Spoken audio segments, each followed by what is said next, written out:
Hello, students, and welcome to Narrative Academy, the very loose and somewhat chaotic series discussing story and characters and learning how to make our own writing stronger. A few months ago, I did a randomized character challenge and used it as a way to show off my process of building and writing a character from scratch, taking a few basic attributes and spinning them into a fully fleshed out character with their own personality, motivations, and story, along with their visual design. And not only did I have a ton of fun putting it together, you guys seemed to really enjoy it, and it made me want to try the challenge again, but with a slightly different approach. The first time I did this challenge, I made a few tables based on different attributes and then rolled dice to randomly generate my characters. For this go-around, I'll be using the same tables I used the first time, but instead of rolling dice to determine the outcome, I polled my audience to let you all help me decide the basic info for these characters. I made a poll with each of the tables from the original video being linked to a multiple choice question, and once the poll was finished, I took all the first place options and combined them into our first character, the second place options for the second character, and all the third place options for character number 3.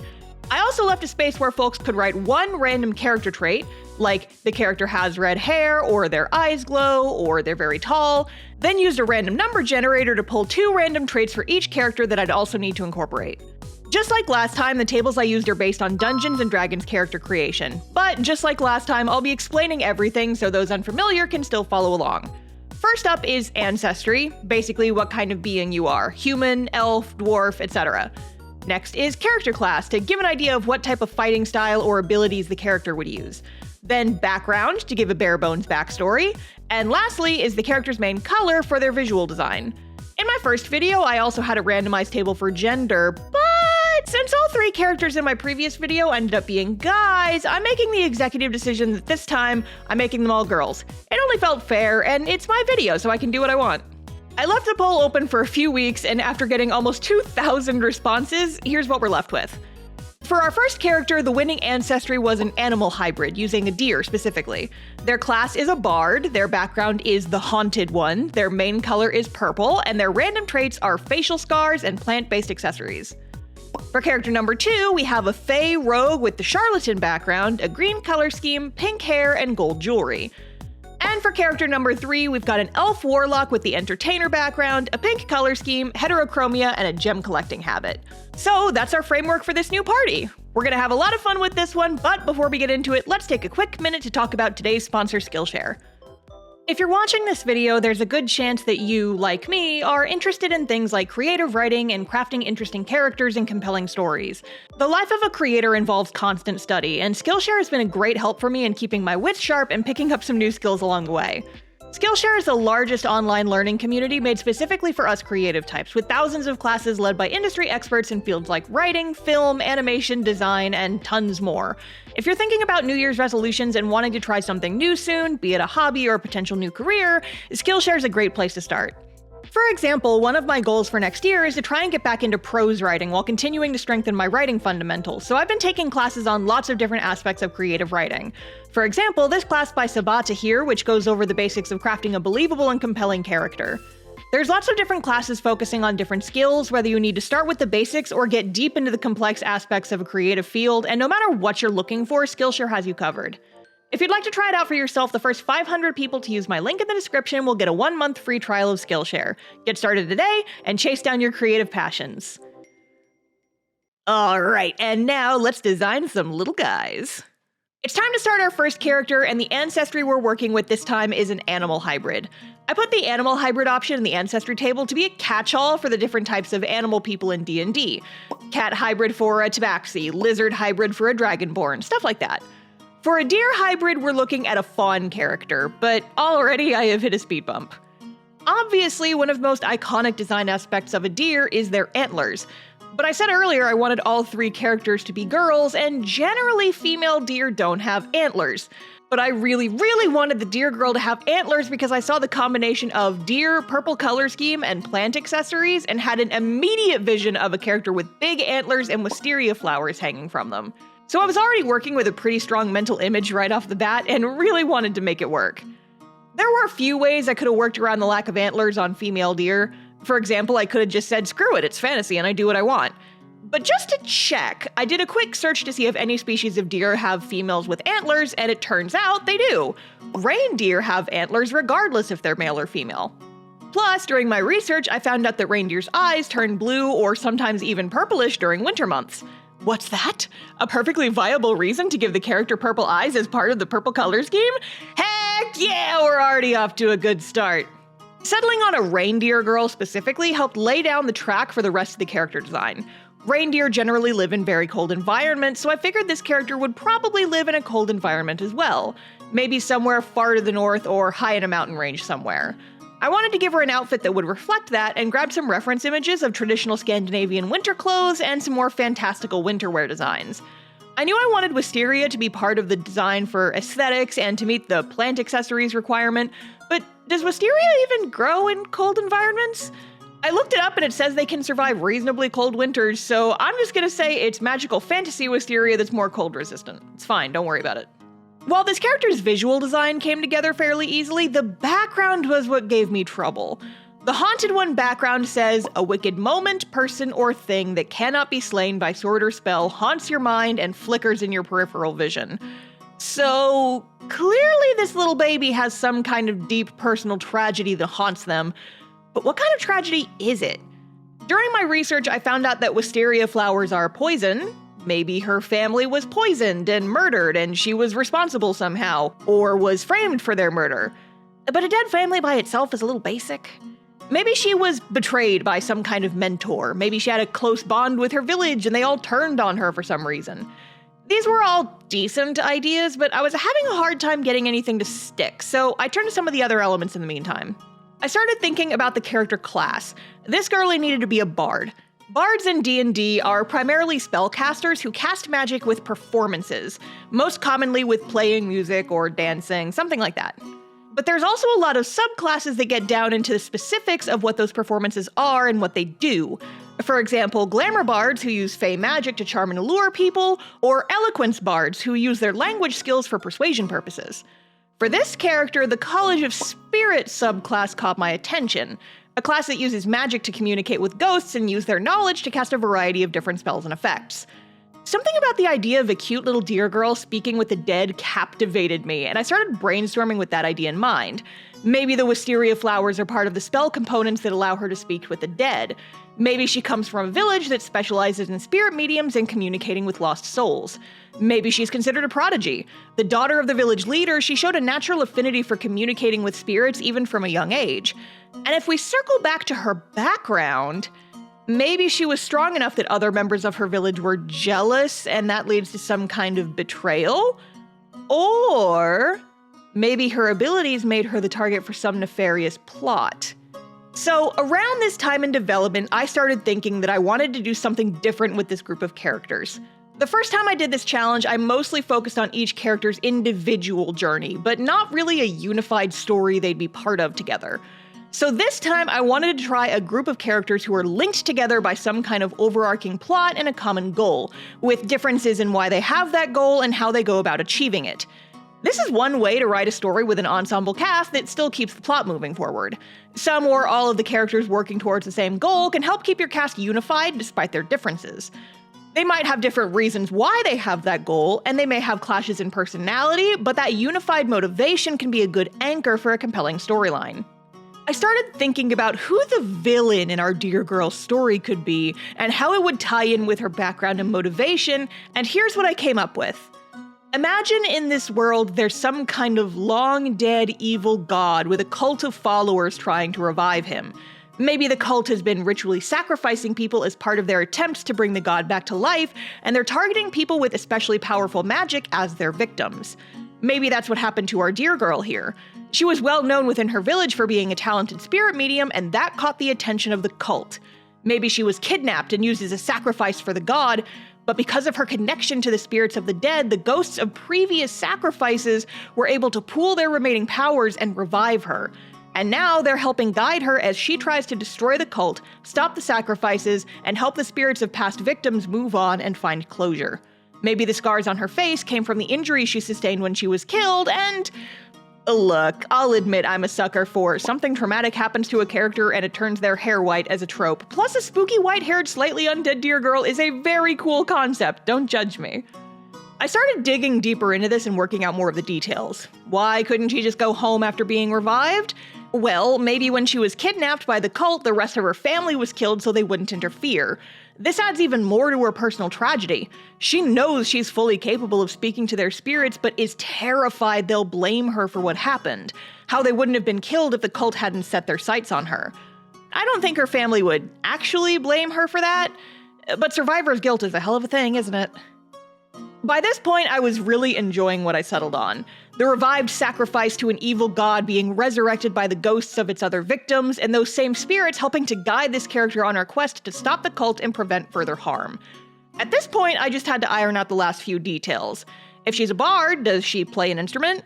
I originally considered her playing the lute, as I had this one specific piece of lute music in mind I thought worked really well for her theme song, but ended up deciding that bells might be a better choice. I had a mental image of her speaking with the dead and summoning their spirits with a ritual dance, and really liked the idea of using bells to add music to the dancing. Plus, reindeer with bells, like it was right there. And lastly, we have to figure out her name. Like with the outfits, I started looking at a list of Scandinavian names, and the name Amalia caught my eye. It apparently means unceasing, vigorous, and brave, and though that's maybe a bit intimidating compared to the quiet personality I imagine her having, I still think it fits. And while she's not especially powerful or strong, she's persistent in her mission to do right by the dead and help them pass on peacefully. So, everybody meet Amalia, Amma for short, our cute little undead deer bard. Now, her character came together pretty easily, and I actually ironed out most of the details over the course of 1 or 2 nights of brainstorming. Easy peasy. The next character did not come so easily. Alright, so let's get into our second character. This is our Fey rogue with a green color scheme and the charlatan background. Plus, for the bonus traits, they have pink hair and wear gold jewelry. The first thing that popped into my head when looking at this list was, charlatan rogue, you say? Hello, Astaria, nice of you to pop in. And my second thought was, man, I have no idea what to do here. Let's go through that list in more detail. First off, they're a rogue. Rogues are generally stealthy, sneaky types who make their coin as thieves or spies. The charlatan background means they're good at tricking and manipulating people, and their Fey ancestry would also lend to them being a trickster of some kind and likely also having magic. So, by some lucky twist, all these aspects actually worked really well together. This was honestly a pretty believable D&D character build, which meant I had no idea what direction to take them in. I mean, come on, this feels so basic! Of course a rogue would have the charlatan background, it just makes sense! And a Fey charlatan also makes sense! Green is even a sensible color choice for a Fey character, lots of fairy types use green for their main color, it all meshes too perfectly! With past characters, I often had some kind of weird exception to pull from. Like how last time my druid needing a blue color scheme led to me designing an ocean-themed druid, or how asking why a noble would learn martial arts ended up helping to create Nyx's whole backstory. But this combination? This is giving me nothing to work with, and I agonized over this for days. I went through the list of rogue subclasses and nothing jumped out at me. I tried doing some visual research for fairies and came up with a lot of nature-y, plant-inspired design. But that all felt too easy. How do I put a more unique spin on it? This was around the time I started thinking that I wanted to use the same overarching plot for all 3 characters and started thinking about how this character could be related to the aforementioned dead god cult. I thought it might be interesting if maybe this character was a former member of the cult who defected for some reason, or maybe even they got kicked out. Maybe they witnessed Amalia being sacrificed and it caused a change of heart in them? But this felt a little bit goody two-shoes for a charlatan character, and no matter what I tried, nothing was really sticking. I was having a really hard time and didn't know where to go from here. At this point, I'd like to take a little pause and talk about some genuine writing advice. What's the best way to get unstuck when you aren't sure what to do? Research can help, as can looking at and taking inspiration from other media, but in my experience, one of the best ways to think of ideas is to talk about your ideas with other people. When I first started making webcomics, I was obsessed with keeping secrets. I never talked about my story ideas with my friends, lest I spoil the twists I was planning on using for future scenes. And while I understand past me's insistence on wanting to save the surprises for the big reveal, I also genuinely think this hindered my storytelling pretty significantly. As writers, sometimes we can get so into our own ideas that it's hard to see obvious flaws or ideas we hadn't considered. There's this idea called the rubber duck method, where you keep a rubber duck or something similar on your desk, and if you encounter a problem you can't wrap your brain around, you try to explain the problem step by step to the duck. As silly as it sounds, it can be a helpful way to talk through your problems and find solutions you may not have considered when it was just you rotating the issue in your own head. Plus, sometimes you can even use a person as your rubber duck to just bounce ideas off of. I've had plenty of instances where I was talking to my parents or a friend about a problem I had and figured out the solution just by hearing the words I was saying out loud. Additionally, I believe there's inherent value in talking about your stories to other people. They might be able to offer suggestions you hadn't considered, give you feedback on ideas you aren't sure about, and sometimes even just the act of reframing your ideas to be understood by another person can help put things in a different perspective and open up new ideas and possibilities for the story. You don't have to use every suggestion or idea offered by the people you confide in. You still gotta work out what's best for your story. But the point is that outside perspectives can be very helpful and shouldn't be shied away from. So when I got stuck on this character, I asked some friends if I could bounce ideas off them, and they were able to offer some suggestions for ways I could take the character.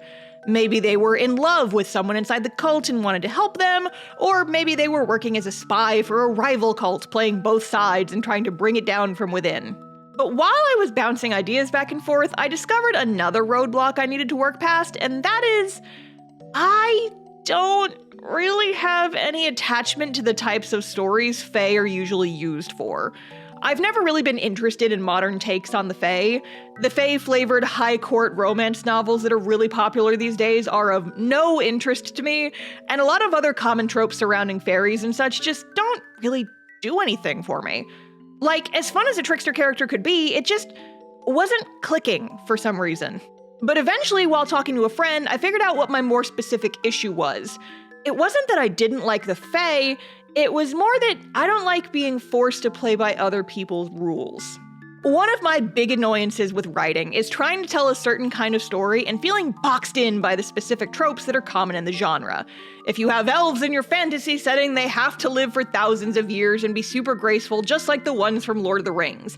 If you write a fantasy, it has to be medieval fantasy because of the hundreds of other medieval fantasy stories setting the precedent.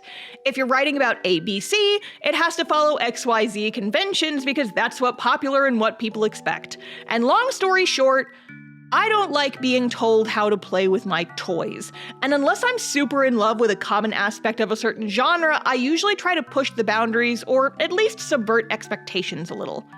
For example, elves in my webcomic Cast-Off are just radioactive magic humans. And sure, Cast-Off takes some elements from medieval-based fantasy, but the level of technology in society is more akin to the early 1900s. And who says I have to follow the flouncy, flirty archetypes of the Fae set in place by the hundreds of stories that have come out in recent years? Nobody. It's my channel, and I can do what I want. I took that realization and basically wiped the whiteboard clean of any influence from modern Fae stories and started digging into older inspirations. Fae have existed in folktales for hundreds of years. Can I go back and find something a little different to work from that's maybe more interesting? I started thinking of older Fae stories and how I could incorporate them into this character. And like a bolt of lightning, it hit me. Changelings. There's so many old stories from different cultures about fairies stealing away children in the night and replacing them with lookalikes called changelings. What a changeling actually is varies depending on the culture the story is coming from, but changelings do actually exist in D&D. I've even played a few. Their main ability is being able to shapeshift and are sometimes known to kill people and replace them. So, a changeling, a trickster, and the idea of working them into the established cult storyline, and suddenly the rest came together fairly quickly. In the story, the cult is gathering up and sacrificing people with strong magical abilities. I think it only makes sense they'd try to make their own. A planned partnership between two members of the cult to create a child with powerful magic doesn't seem that far out of left field. So, imagine they did just that, and when the child was born, he was called the Chosen One, raised and taught magic to heighten his powers and intended for sacrifice when his powers reached their apex. And, well, you can imagine such a child might draw some attention from some unsavory types. The chosen one of a cult to a long-dead god would certainly be a big draw for a powerful fae looking to add interesting beings to their collection. So, only a few days after the supposed chosen one is born, this archfae sneaks into the cult and steals the child away, replacing them with a changeling child. The changeling takes on the appearance and mannerisms of the Chosen One and is left in his place while the Archfey makes their escape. No one in the cult realizes the switch has happened, and this imposter child grows up under the cult, being trained in magic and given every amenity and privilege the cult could offer. As they got older, they were used to recruit new people into the cult, using their reputation as the holy chosen one to lure people in with sweet words and promises of power. But all the while, they knew. They weren't the real chosen one. They knew it was a con from the start. And over time, their goal becomes clear. Milk the cult's good graces for as long as they possibly can, and then, just before their ritual sacrifice is meant to take place, reveal that they've been an imposter all along and make their grand escape in the chaos that unfolds. And this is where we would find them at the start of our hypothetical story. An imposter chosen one finally freed from the charade they kept up for decades, now living their best life and discovering who they are when they don't need to pretend to be someone else. The cult was fairly strict on what they could wear and how they could act, but now they've been freed from those shackles and are experimenting and figuring out their ideal self. Granted, the cult is pissed that they were deceived and is actively trying to track them down and kill them. This character is a shapeshifter, which makes them pretty hard to follow, but the cult's cronies have gotten close a handful of times, so they decide they can't truly be free until that gets taken care of. They have two options. Either go back and steal the original Chosen One and turn them over to the cult as a please leave me alone now peace offering, or they could also just take the entire cult down. They don't have any moral preferences one way or the other. They just want the cult off their backs, and whichever way is easiest is just fine for them. Combine that with them suddenly crossing paths with Amalia, a girl they definitely saw sacrificed at the altar just a few months prior, who is somehow still alive and also hoping to bring down the cult, and it's a match made in, well, not heaven. They definitely have some pretty different moral standings on their reasons for doing things, but they need allies, so they might as well work together, right? Once I worked out this character's storyline, I also had to figure out their design. As I said before, I wanted this to be a party of ladies, and decided to lean into the femme fatale angle for this rogue. Kinda sexy, kinda flirty, tight clothes, and showing more skin than our first character. I figured that now that she wasn't forced to act and look like a chosen one, she'd fully embraced her Fae background and try to incorporate that into her outfits. While the cult's robes were pretty boring and plain, she now embraces colors and sparkle and showing off her assets to make flirtations more effective.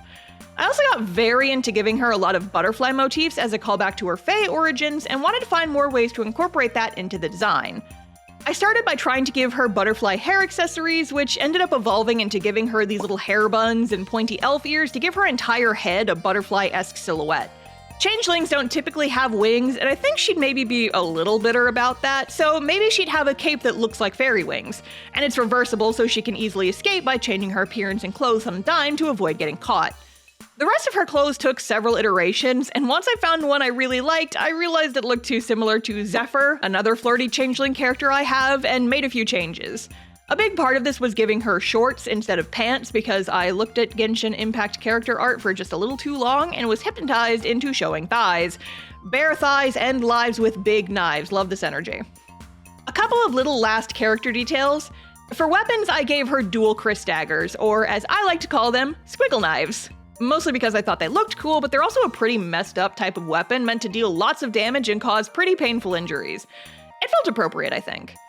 Also, while she wants to be this flirty femme fatale type, I started thinking, when would she have had the opportunity to learn how to flirt? She probably wouldn't have, right? Which made me think that this attractive femme fatale character just sucks at flirting, has no game, flirts like Azula from Avatar, or tries to woo people with weird and upsetting animal facts. While that might work on some people, most end up getting weirded out by her complete lack of charisma, and that's a really fun character flaw to play with. There's a lot of really interesting directions I think her character could take. I think a big part of her arc could be learning about and reconnecting to the Fae culture she grew up entirely separated from, and figuring out who she really is after having spent her entire life pretending to be someone she's not. She's a self-proclaimed work in progress, and we love that about her. Also, yeah, in case you hadn't picked up all the vibes I've been putting down this whole time, she's trans. Basically all my changelings are gender fluid in some kind of way, because, I mean, come on, they're shapeshifters, why wouldn't they be? Plus, she even has the whole butterfly metamorphosis theme going on, which was honestly entirely unintentional. I wanted to give her butterfly motifs to reference the Fae aspects, and I stumbled into a trans metaphor. I'm keeping it, it works, I love her. Lastly, for her name, I'm gonna be honest, gang, this is just one of those times where I looked at a character and a name smacked me in the forehead like a piece of paper on a windy day. No thoughts, no research, just vibes. Her name is Everett Quinn. She probably stole it from a character in a book or something, but she thinks it's cute and will hear no objections. So that's our second character all finished. Now let's move on to our final character of the day. Alright, character 3, an elven warlock with the entertainer background, a pink color scheme, heterochromia, and a gem collector. Despite how much trouble I had with the second character, in contrast, our final character actually took the least amount of time to figure out. I've joked on live streams that while it usually takes a while to settle on a design for a character, sometimes they just appear fully formed in your mind like visions from the gods, and this was definitely the case for this last character, minus a little bit of a roadblock that turned out to be a blessing in disguise. So let me spin y'all a story for a sec. Toward the end of the voting period for the poll for this video, the results kind of settled and the winning options hadn't changed in several days. Feeling reasonably confident the results would stay the same, I copied down all the then winning options for the 3 characters to show my Discord mod team. And our third character was a pink-themed elf entertainer, but instead of a warlock, they were a rogue. And one of my mods chimed in that a swashbuckler rogue would be a perfect fit. I then spent the next few days daydreaming about this cute pink pirate rogue, but then when it was time to actually close the poll, the results had shifted and the third character was now a warlock.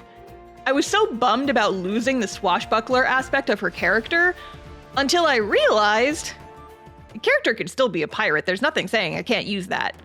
And the rest is history. So, elf or half-elf were her ancestry. I ended up making her a full elf, though it's not a huge part of her story. The entertainer background is also fairly self-explanatory. We're looking at someone very charismatic who thrives in front of an audience. Pink color scheme definitely made me want to lean on the more feminine and girly side.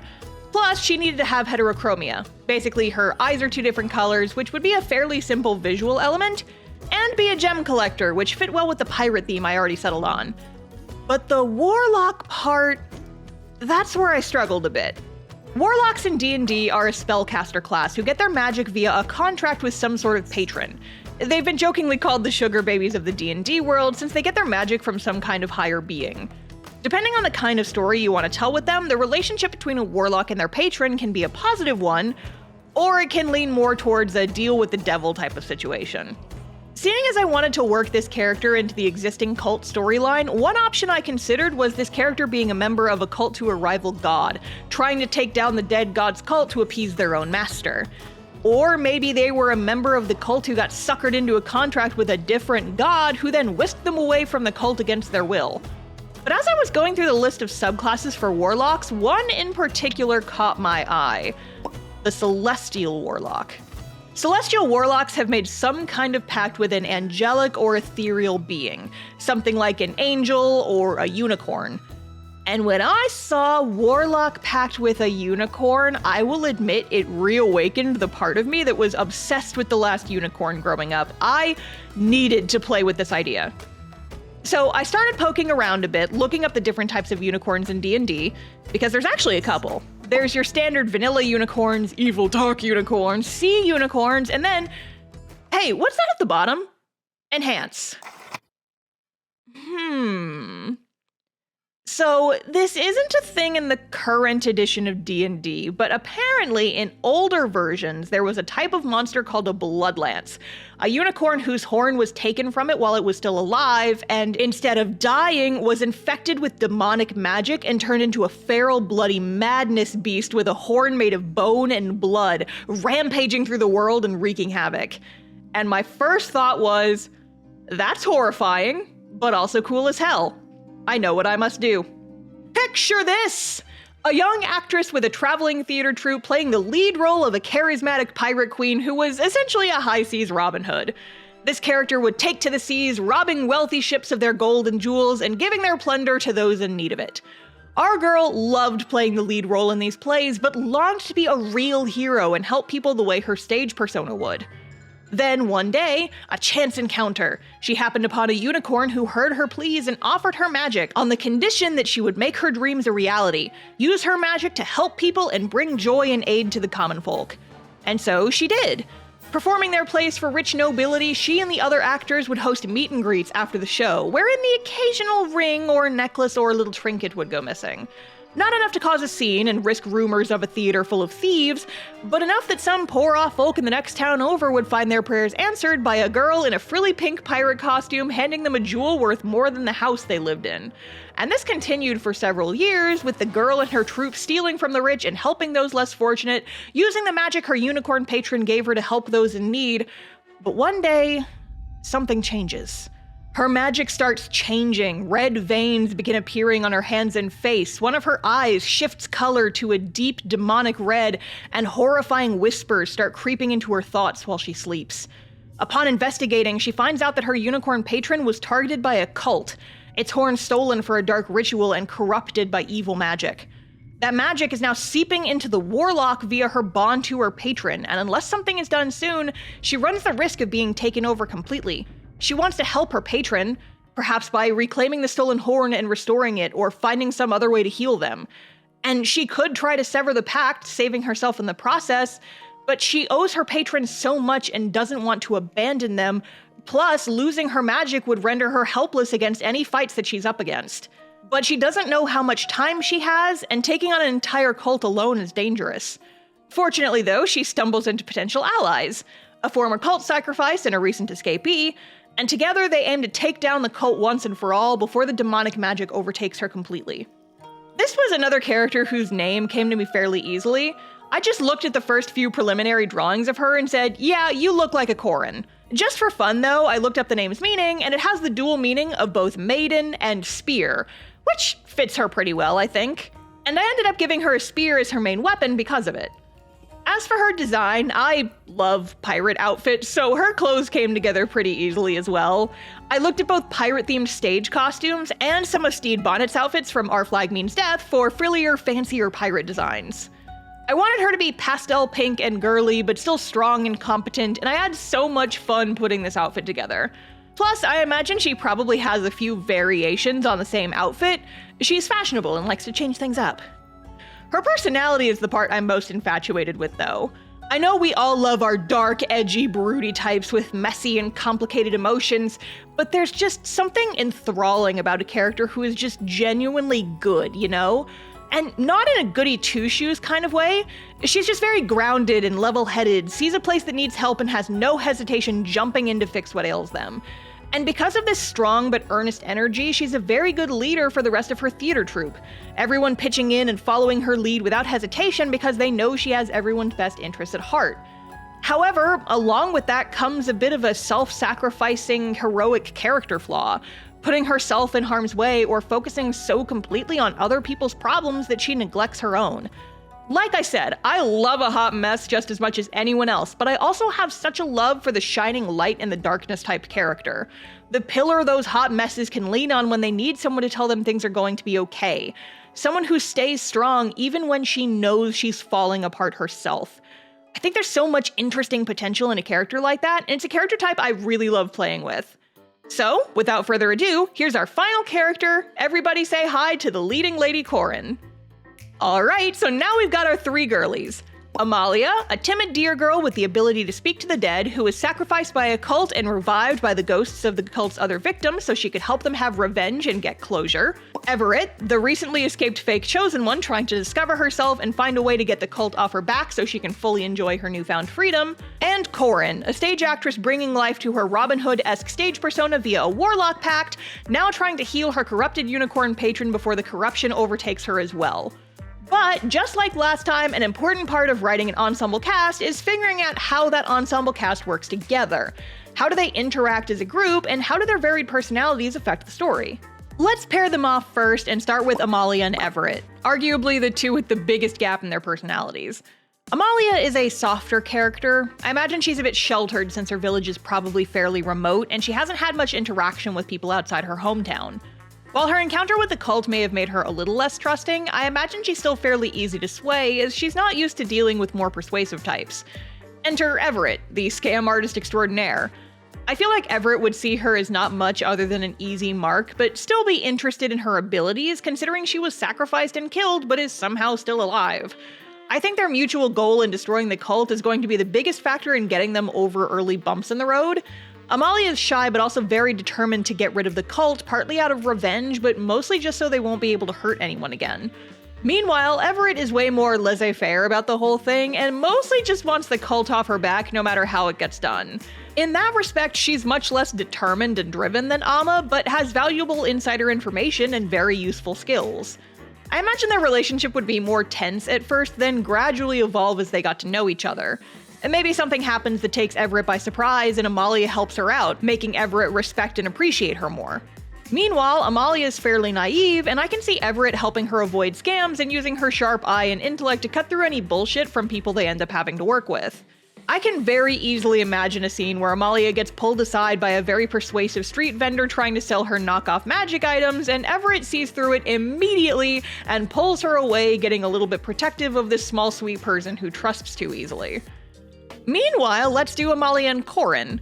I think the two of them would get along much better at the start. Two good girls with the same goals, both trying to end the cult for their own virtuous reasons. I think Amma would really look up to Corrine, this confident and heroic figure who exudes charisma and always looks on the positive side of things. Amalia's had so many bad things happen to her, I think she'd very easily find herself drawn to someone so positive even in the face of adversity. Just like many others, Amma sees Corrine as this beacon of hope and clings to that idealism in the face of darkness. Corrine, meanwhile, probably has a lot of respect for Amalia. In her eyes, this girl has already had the worst happen. Her whole family is dead, she has no home to return to, and she herself was killed, only being brought back because other ghosts thought she could help them. She sees how much Amma has been through and how much she's still pushing in spite of it, still trying to help people and wanting to do good. I think the respect and admiration could very much go both ways. Looking a little deeper though, I think maybe Amalia's connection to the dead makes Corrine slightly uneasy, though she'd never say it to her face. Corrine is on a road that may very well lead to her death, and meeting someone with such a connection to the dead may make her think more about her own mortality.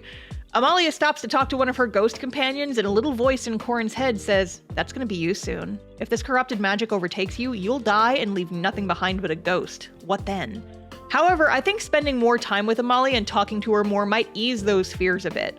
Amalia knows intimately that death isn't the end, and while she's going to do everything in her power to help Corrine survive her dire circumstances, she also assuages her fears that even should the worst happen, Corrine's legacy will live on, a hero to everyone she encountered. On the flip side, though, Corrine and Everett's relationship is a bit more contentious. Corrine immediately doesn't trust Everett, being a former member of the cult that has hurt so many people and knowing exactly how underhanded and sneaky the Fae can be. In fact, she probably assumes Everett must have just roped Amalia into some sort of scheme and is taking advantage of her kind but naive nature. Meanwhile, Everett sees Corrine as just some self-righteous goody-two-shoes type who sticks her nose into everyone's business. These two would be a good example of teeth-clenched teamwork at first, but as they get to know each other, maybe those negative feelings would shift a bit. Everett gets excited when she realizes that Corrine is a thief herself, though Corrine would be adamant that she only steals from those who can spare it and always gives it to someone more in need. And Corrine, after learning more about Everett's personality and background, understands better why she is the way she is and sees her in a better light. I think the two of them learning to trust each other could be a compelling arc that progresses throughout the story, shifting from antagonistic partners into rivals of sorts. I also think Everett would be staunchly opposed to Corrine's self-sacrificing nature. She thinks Corrine's an idiot for not cutting off the pact connection as soon as it started tainting her, saying things like, "You said you're grateful to your patron for giving you the power to help people? Well, how many people are you going to be able to help when you're dead?" Her words are harsh, but looking deeper into it makes Corrine realize that even if she's a bit abrasive about it, Everett actually does care about what happens to her. What path she decides on and what happens in their story is yet to be seen, but I think there's a lot of hooks here for something really interesting. As far as where exactly their story will lead them, I'm leaving it open for now, but if you have ideas for ways their story could go or events you think would be interesting, feel free to write your ideas down in the comments. I always enjoy seeing what folks come up with. Also, on that note, after my last character development video, I had a lot of people ask if they could write about these characters or use them in their own TTRPG games, and I say go for it as long as you aren't claiming ownership. I'd still like to get credit for making them, you know? So here at the end, let's do a recap. What lessons can we take away from this exercise? Well, I'm always a proponent of characters having strong and compelling goals, something to guide them forward and give their story momentum. Once you have your character's goals figured out, ask yourself other questions in relation to that goal. Why is this their goal? Why is this the thing that drives them? Why do they want it so badly? Is there a deadline? What happens if your character fails or doesn't meet their goals in time? How long do they have and what's imposing that time limit? While it's not perfect for every story, giving your character's goals some kind of time limit can help keep the story moving forward at a good pace. In relation to goals, you can also have characters interact with each other differently based on their respective goals. In this video, all 3 characters had the same goal, eliminating the cult, but they also had very different reasons for why they wanted it, and their individual motivations and reasonings have an effect on how they interact with each other and how they affect the story. Be sure to consider this with your own characters. If 2 characters have the same goal, does this make them strong allies or rivals? If they have different goals or even opposite goals, how does that affect their relationship and interactions? Overall, a lot of aspects of character creation and writing boil down to just asking yourself a lot of questions. Why is this character this way? What is making them go down this path? And how does this change their worldview and actions? Always ask yourself why, and if you don't know the answer right away, dig around or adjust until you find it, and then keep asking those questions. And lastly, like I said, there's a lot of value for us writers in not being so close to the chest with our ideas. It's very easy to get bogged down in wanting to make something good that we miss obvious things we hadn't considered. Having a few trusted friends and fellow creatives is a real boon for any writer, and rather than worry about things like potential spoilers, embrace the idea that outside perspectives can open up new paths you hadn't considered that can make your characters and your stories even stronger. Rather than pushing forward through the dark with only one flashlight guiding your way, having other people help shine a light on things you might have missed can really open up your worldview and help create an even better final product. So, with all that in mind, go forth, friends, and make something you love. I can't wait to see what you come up with. So, we're just about done here, but before we go, it's time for Star's Webcomic Corner, the segment where I recommend some of my favorite series, boost my fellow creators, and hopefully give you guys something new and cool to read. Since the winning character ancestry for this video was a deer hybrid, how about a comic recommendation that features those in spades? Let's get into it. Half Sheep Boy Copper dreams of being strong like the others in his village. The only thing standing in his way? In a society full of shapeshifters, Copper's ability never materialized, and out of everyone in his village, he's the only one who can't transform. Feeling outcast and alone, he's determined to do what he can to unlock his abilities. But after something important to him is stolen, his attempts to chase down the thief cause him to wind up in a completely foreign world, and at the center of a conflict much larger than himself. But maybe there's a silver lining to all the chaos, and he may turn out to not be so alone after all. I See Copper is a story I discovered after some folks in my Discord recommended it, and it's a comic I really enjoy. The art style is loose and has this warm, charming feeling like it was made with a lot of love. The characters are all adorable, with varied designs and personalities, and the world building is super interesting as well. The world is split into what's essentially a summer half and a winter half, and the way the characters express their culture shock when traveling between them feels both realistic and super charming. And as an added bonus, as of a few years ago, the story's actually complete. You could sit down and read the whole thing from start to finish in one sitting if you wanted to. And hey, if fantasy deer people aren't your speed, or you want something that's actively updating, the artist has a new comic called Chromesthesia, a magic-focused and urban fantasy take on dealing with social anxiety in a dazzling neon cityscape. If either of these comics sound like your cup of tea, you can read them both on Webtoon. Links will be down in the description, so go check them out, and I hope you all enjoy. And that'll do it for this one! Thank you all for watching! If you haven't already, make sure to check out my previous character creation challenge video, and of course, if you want even more of my advice on writing, drawing, or crafting a story, you can check out my book, How to Webcomic. The book is centered on making webcomics, but a lot of the advice applies to all kinds of storytelling, not just comics. If you'd like to check it out, I'll have a link down in the description. A huge thanks as always to my wonderful Patreon supporters for helping to make this video possible, and a special thank you to my video shout-out tier patrons, Leaf, Mr. Donmatsu, Holly, and Jared. Thank you for enabling me to make even more little guys. They're your godchildren now, plays nicely. If you'd like to join them and add your name to the Cool Kids Crawl on the left, check out patreon.com/castoff. Link is down below with all the rest. Anyway, that's all for me. Farewell, friends, and I'll see you all next time. Bye!